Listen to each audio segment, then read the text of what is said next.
Damn, look at those spots. Renovations coming along all right? I am delighted to inform you we have completed our labors. You can now devote yourself to enjoying the vineyard's delights to the fullest. You must forgive me my temerity, sir, but I thought, with all the work on Corfo Bianco completed, and with the estate looking more beautiful than ever, it might be appropriate to commemorate the moment. Sure. Sure, why not? During the tidying that preceded the renovations, I came across a bottle of Sapramento, the 1250 vintage. I cannot say by what miracle it survived, but it is here. And we've course to open it today. And then he ran straight into the crowd, burning bouquet in hand. All thought it a part of the performance, so they only laughed, even when the decor began to catch fire. It was not until the flames engulfed Baron Mahevkin's beard that folk began to realize something was amiss and went to put out the fires.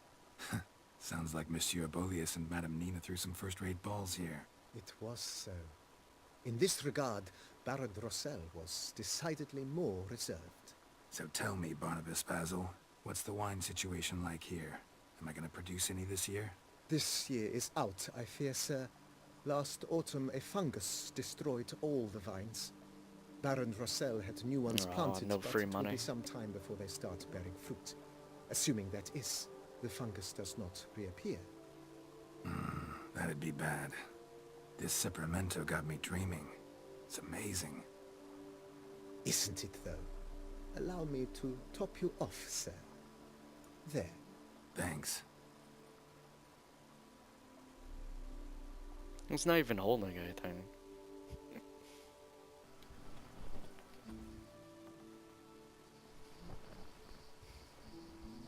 Your wound. Feeling better? It's healing splendidly, though I am to avoid trouble for some time. To be frank, that is precisely why I wish to speak with you. Want me to stand in for you? Take on some trouble on your behalf? Yeah. That could very well be the case. You see, there is a maiden, nay, a lady. I suspect someone's cast an ill spell upon her. A curse, perhaps. Let me guess. She suddenly grew cold, haughty, and distant, though the night before she was flirtatious and alluring. Tut tut, Witcher. You jest, yet the matter is grave. Though true, the lady in question is dear to my heart. I shall not deny it. I fear she has fallen victim to ill magic, and knows no one she could turn to for help. What makes you think she might be cursed? You must keep all I say to yourself, I beg you. I would never dare to be so indiscreet normally, yet I'm troubled about her, for her. Vivian shuns the company of others. Though the fairest maid at court, she keeps men at a distance. I thus determined I would resort to trickery. Trickery? That even befitting of a knight? In war, yes. And what is love if not battle? As it were, one evening I crouched in hiding outside her seamstress's home. As Vivian emerged from it, I too emerged, ever so gently but convincingly collided with her, then promptly offered to escort her home. She consented. At first, all augured well. I proposed a more scenic route. She agreed. I made kindly forays into conversation, and she even began to respond as we neared the end of our route. Then suddenly, mid-speech, from her mouth there flew a most hideous shriek. I stopped stone cold in my tracks while she turned red, then promptly ran off. I did not give chase, that time. I attempted to approach her on several ensuing occasions, to learn what had happened, for I feared she had become entangled in some trouble. I noted that often, come night, she ventures into the woods, where I've seen her walk about a glade near a pool. I've striven on occasion to follow her, but lost track each time. Someone It sleeping in the seemed then background. she'd melted into the air.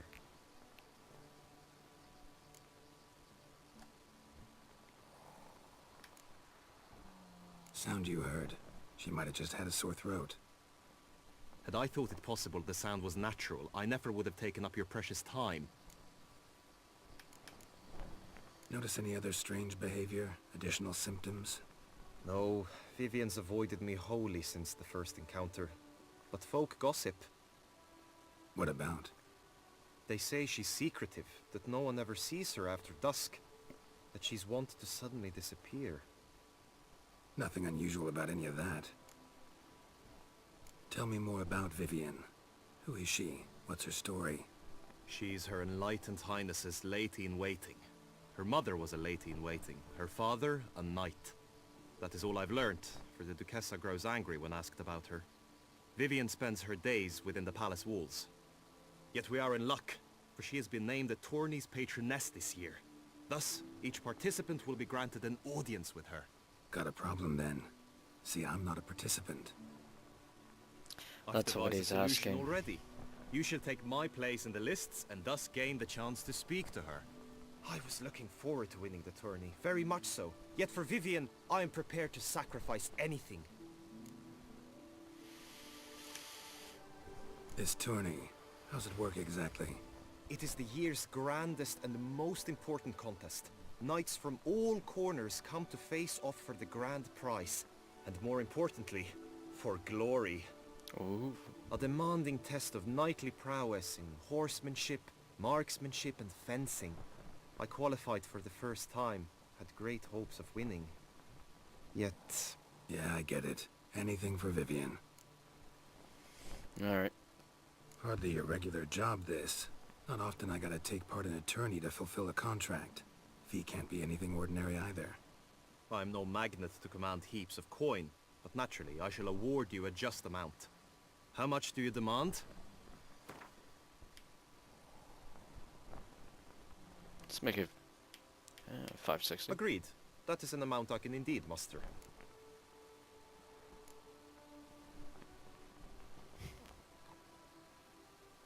Fine, I'll look into it. Gotta admit, piqued my curiosity. I shall be forever in your debt. Now, we must ensure you are not eliminated from the tourney before you can meet Vivian. Meaning? Could you show me how you shoot, ride and fight, perchance? And you must learn the tourney rules, know how to apply them in practice. I did not mean to suggest I doubt your abilities. Everyone must train, even a witcher. Besides, the tourney contests must surely differ, require skills you don't usually apply, races above all. The choice is yours. Where shall we start?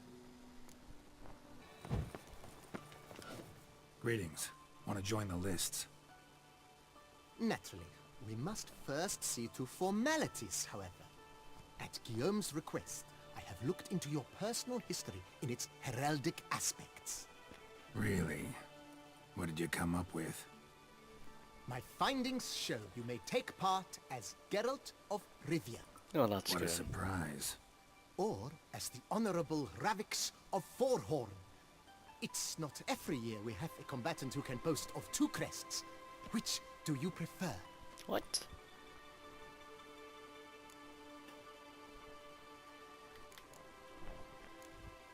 Kinda curious what you could have learned about Geralt of Rivia. In the year 1267, a certain Geralt, a member of the Witches' Guild, was knighted by Queen Meve and dubbed Geralt of Rivia. This was in honor of his distinguished service at the Battle of the Bridge, said structure spanning the Yaruga. But I wager you know of which battle I speak. Yeah, those were the days. Cahir and I led a fistful of Nordlings against an entire Nilfgaardian battalion. Won that battle just because we absolutely had to cross the river.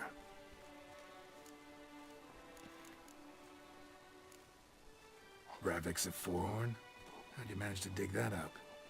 Here in Toussaint, we treat heraldry very seriously.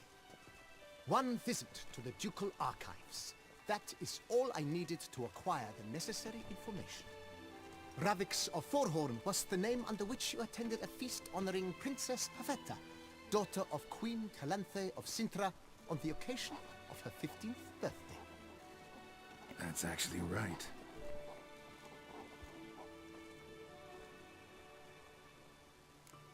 Yeah, we're going as Geralt. Geralt, not about to fight under a false name.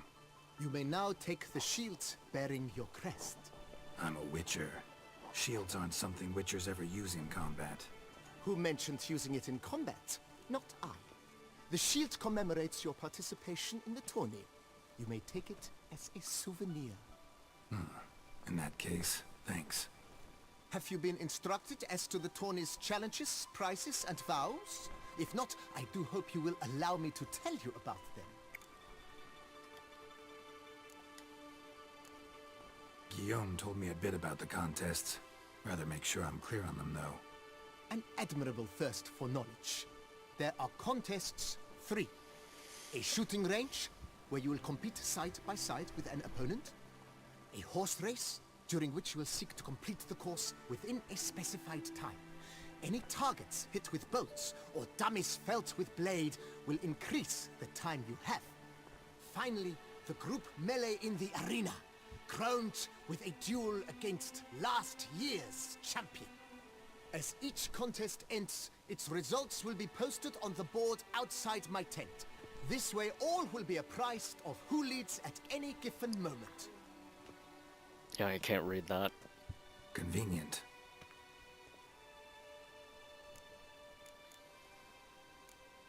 Gonna come right out with it. I'm a sucker for prizes. The winner of each contest shall receive a trophy. Whoever has the best result once all contests have played out shall face last year's champion in a final duel for glory and the title.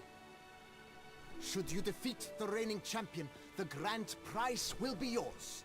This year, a sword forged especially for this occasion by the one and only Cornelius of Isengard, a famed master weaponsmith.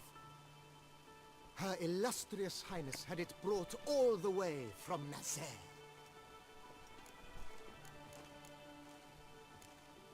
You say something about vows? As is our custom, knights make vows to which they hold for the duration of the tourney.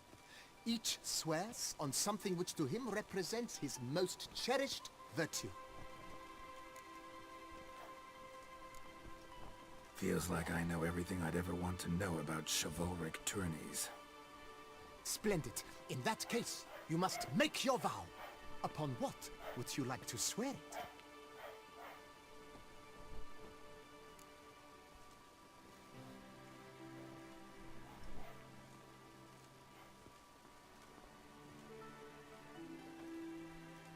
Somewhere in the love.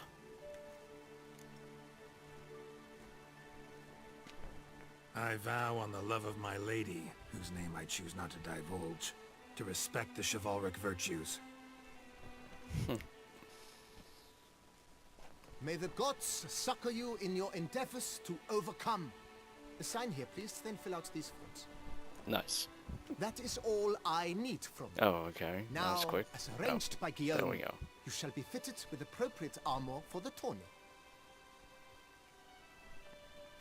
Shiny. You have also been assigned a tent for the tourney's duration. It stands near the arena. Good luck.